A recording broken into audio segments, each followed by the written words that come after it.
Good evening, everyone. We are absolutely delighted to be home. It's a very emotional return home to Australia. It was a very long journey home to Australia. It started 2 days ago. Julian was released from bail in the UK early on Monday morning UK time.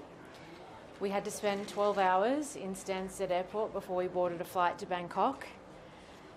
Another 8 or 9 hours in Bangkok before we flew to Saipan, where Julian entered his plea.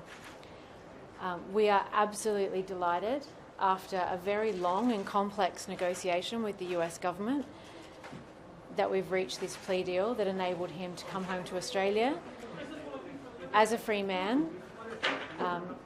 The agreement is that he will spend no more time in prison. The terms of the plea deal are, unfortunately, that he, in order to achieve his freedom and to leave the high security prison in Belmarsh, he had to choose to plead guilty to conspiracy to commit espionage for publishing evidence of US war crimes, human rights abuse. Guys, it's really hard to do this when there's so much noise going on in the background. Thank you very much. In order to win his freedom, Julian pleaded guilty to conspiracy to commit espionage for publishing evidence of US war crimes, human rights abuse and US wrongdoing around the world. This is journalism. This is the criminalisation of journalism. And while the plea deal does not set a judicial precedent, it's not a court decision, the prosecution itself sets a precedent that can be used against the rest of the media.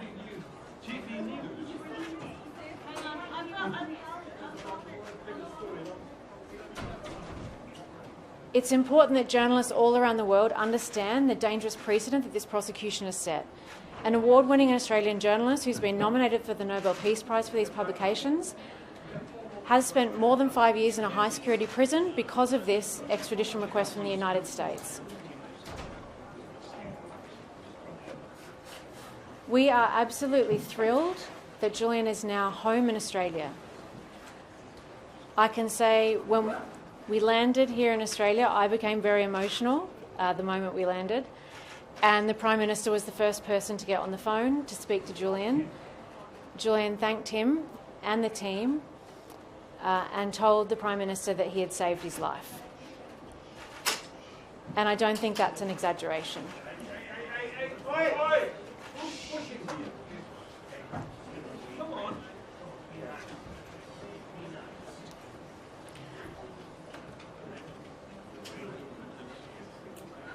I want to take this opportunity to thank the Prime Minister Albanese, for his principled leadership, the statesmanship and diplomacy that he showed in leading the effort to bring Julian home to Australia. It was as opposition leader that he said enough is enough, that there was nothing to be served by Julian's ongoing incarceration. As Prime Minister, he kept his word. He raised it at the highest level at every single opportunity. He has continued to ask the US to bring this to an end, and his efforts completely changed the situation for Julian and enabled our negotiations with the US government that allowed us to reach this outcome. I also want to thank our ambassador to the US, Kevin Rudd, our former Prime Minister, whose relentless efforts in Washington, working together closely with us, with myself and my co-counsel Barry Pollock, completely changed our relationship with the US and completely changed the negotiations. Without his efforts and his adept diplomacy, we would not be in the position we are today, and Julian would not be home. I also want to thank Stephen Smith, our High Commissioner in London, who worked tirelessly, and the team at DFAT, the consular staff who really facilitated our trip home and were incredibly kind to Julian along the way. This is a huge win for Australia and for Australian democracy. This is a huge win for free speech. This is a huge win for Australia that our Prime Minister stood up to our ally, the United States, and demanded the return of an Australian citizen. And that Julian came home today is the product of 14 long years of legal battles, political advocacy and ongoing campaigning, not just by us, but by so many people in this community. A global movement was created around Julian and the need to protect free speech, and it's that global movement that has led to his release today. I really want to thank everyone who has joined us in this fight, who have supported us along the way, because without that support and the campaigning that's been done, we just wouldn't be in this position. Julian is incredibly grateful for the support that he's had from the Australian government and from the public here in Australia, and we're delighted that he's home. He's finally home. I'm going to invite we might take questions. I might just at the end, if that's okay. But I'd like to invite my US co-counsel Barry Pollock to come and address you about the plea deal. Good evening. Earlier today in a courthouse in Saipan, we had a hearing that brought to a close a prosecution that never should have been brought. Julian Assange has, for so many years, sacrificed for freedom of speech and freedom of the press. He's sacrificed his own freedom. And finally, today, that tragic situation ended, and we are all grateful that Julian is back home in Australia where he belongs, back with Stella, back with his children, reunited with his father. It is unprecedented in the United States to use the Espionage Act to criminally prosecute a journalist or a publisher. It's in the more than 100-year history of that law, it has never been used in this fashion. It is certainly our hope that it will never again be used in this fashion. Julian spent years in Belmarsh. No one should spend a day in prison for giving the public newsworthy and important information. In this case, information that the United States government had committed war crimes, that there were civilian casualties exponentially greater than the United States government had admitted in Iraq and Afghanistan. It was definitely in the public's interest to have this information, and Julian provided it to the public. He performed a tremendous public service, not a crime. The problem with the Espionage Act is there is no First Amendment defense in the Espionage Act. It does, by its terms, not matter the reason why you publish. The U.S. for years, the U.S. government has claimed that these publications did great harm. Today in court, the United States government admitted that there is not a single person anywhere that they can produce that was actually harmed by these publications. Hopefully this is the end, not just of the case against Julian Assange, but the end of the case against journalism. Thank you.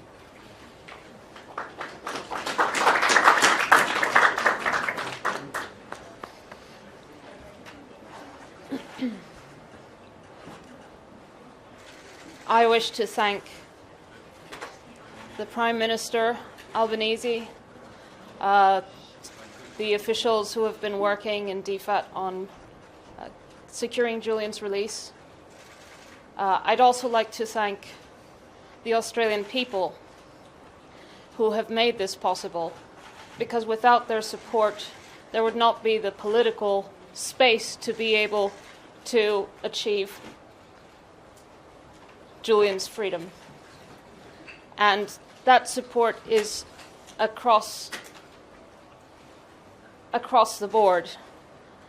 I thank the opposition for also supporting Julian's release. It took all of them.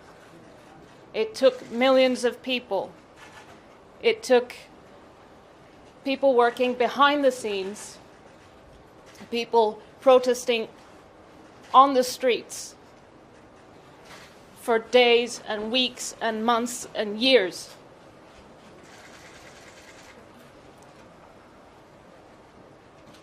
And we achieved it.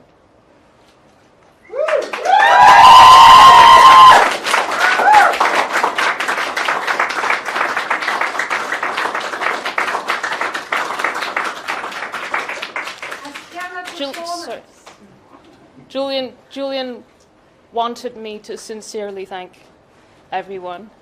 He wanted to be here. But you have to understand what he's been through. He needs time. He needs to recuperate. And this is a process. I ask you, please, to give us space, to give us privacy, to find our place, to let our family be a family before he can speak again at a time of his choosing.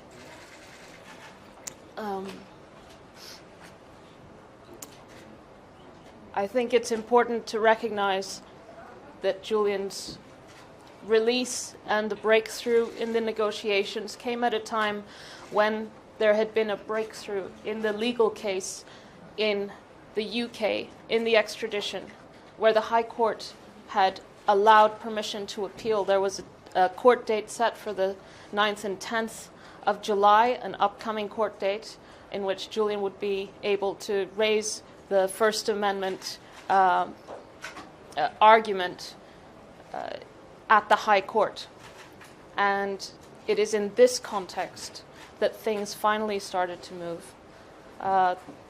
I think it revealed how uncomfortable the United States government is in fact of having these arguments aired, because the fact is that this case is an attack on journalism, it's an attack on the public's right to know, and it should never have been brought. Julian should never have spent a single day in prison. But today we celebrate, because today Julian is free.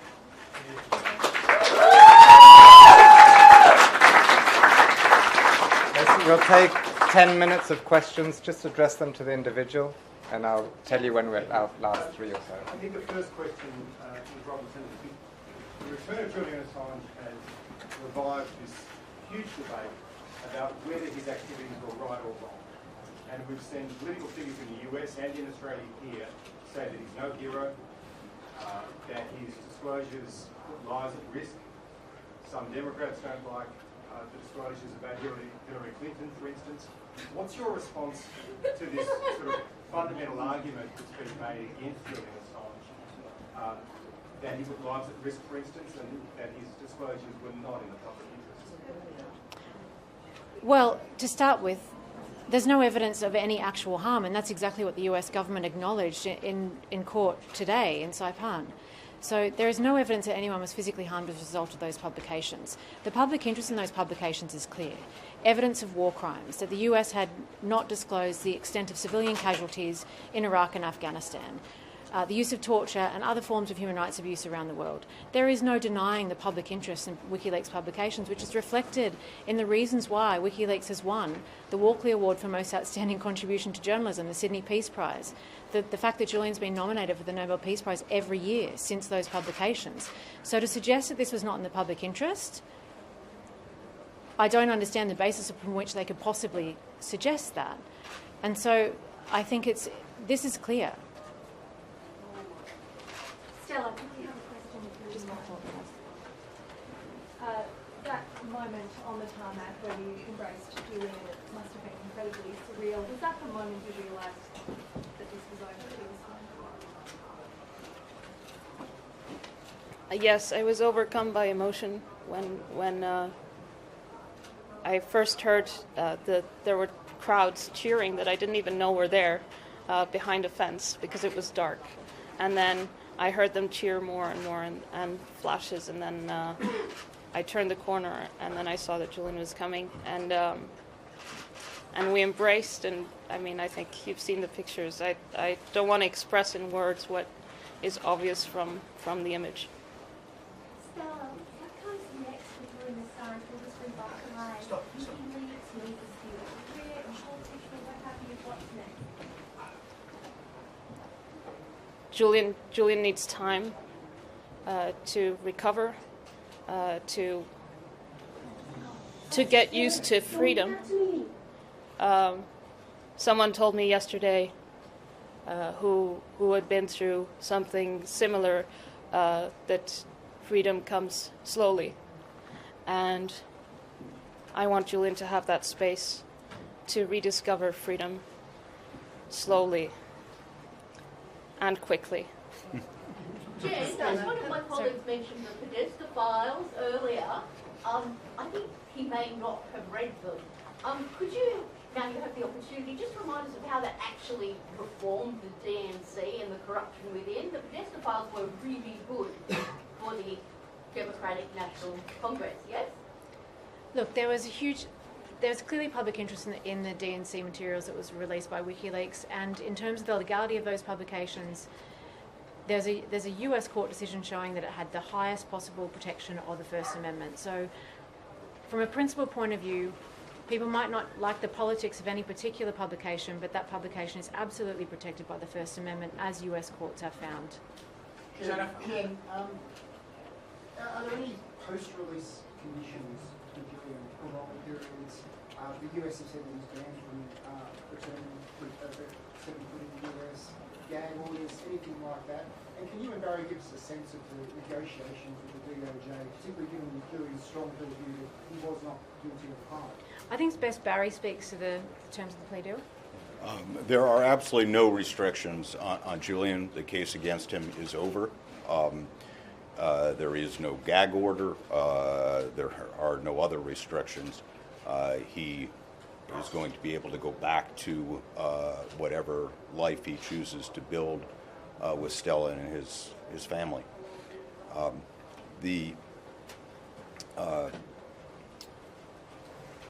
The negotiations were a protracted process that went on for several months, sort of in fits and starts. We were not close to any sort of a resolution until a few weeks ago, when the Department of Justice re-engaged, and there have been very intense negotiations over the last few weeks. One thing we were very clear about was that any resolution would have to end this matter, and that Julian would be free, that he was not going to do additional time in prison, he was not going to do time under supervision, he was not going to do time under a gag order. So that was one absolute requirement. Another significant point of negotiation was where the plea would be taken. Julian did not want to come to the United States in any form. Ultimately, obviously, we negotiated Saipan under conditions where he would be released in the UK. He would come to Saipan not as a prisoner of the United States or of the United Kingdom, and that we would come in and leave on the same day, which is exactly what happened. And other provisions of the plea that were very significant. The United States agreed that they are not going to bring any other charges against Julian for any conduct, any publications, any news gathering, anything at all that occurred prior to the time of the plea. So even if he had prevailed in the extradition proceeding, that would have just resolved this case. This resolves any possible case that the United States could bring against Julian for any subject matter. So that was obviously very significant to us. Stella, thank you. Jen and also Stella, you called yesterday your hopes for a pardon to be granted to Julian. How do you see that playing out? Would you like the Australian government to support that call? What could be possibly done to actually achieve that outcome in your view? Look, I think today we celebrate Julian's freedom. Today is the day that the plea deal was approved by the judge. I think it's also a day where I hope journalists and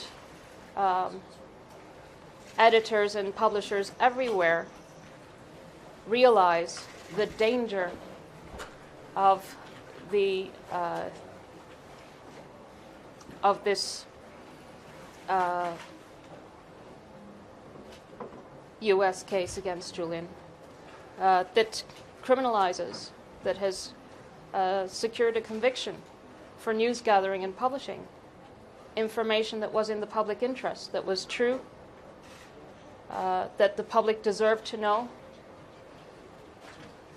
And that precedent now can and will be used in the future against the rest of the press. So it is in the interest of all of the press to seek for this current state of affairs to change through reform of the Espionage Act, through increased press protections, and yes, eventually, when the time comes, not today, a pardon. Stella, can I ask, how hopeful and how confident are you that your husband will be pardoned? And what do you think has been at the absolute core of the shifting sands here that's enabled his release? I think freedom of the press is in a very dangerous place. It's not evident that it will move towards more protections, but rather less. There needs to be a conscious and joint effort to push back, and that pushback should have resulted in the dropping of the case against Julian. Unfortunately, that didn't happen. That would have been the only good outcome for the press in general if the US government had abandoned this case entirely. Now you have the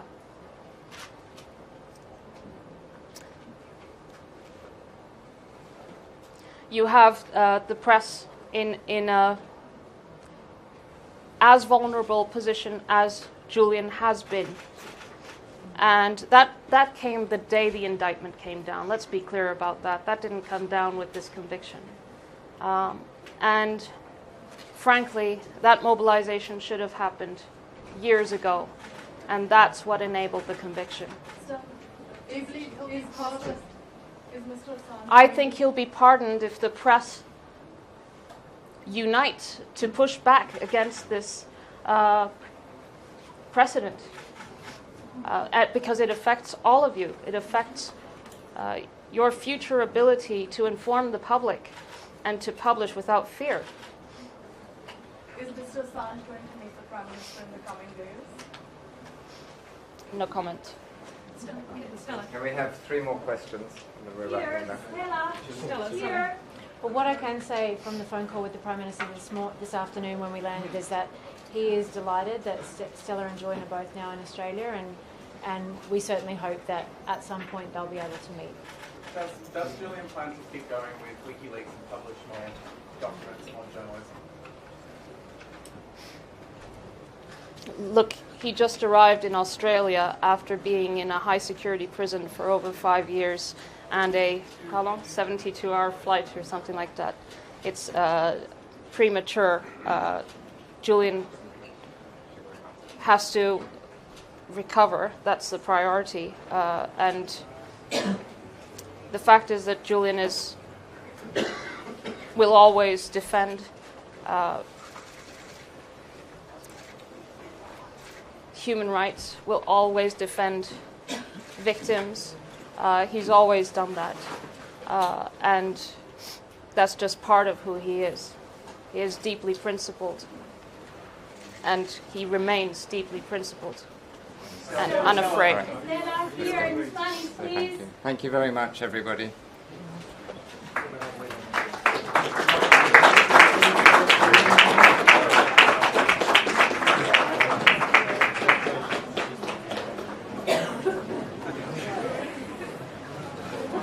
What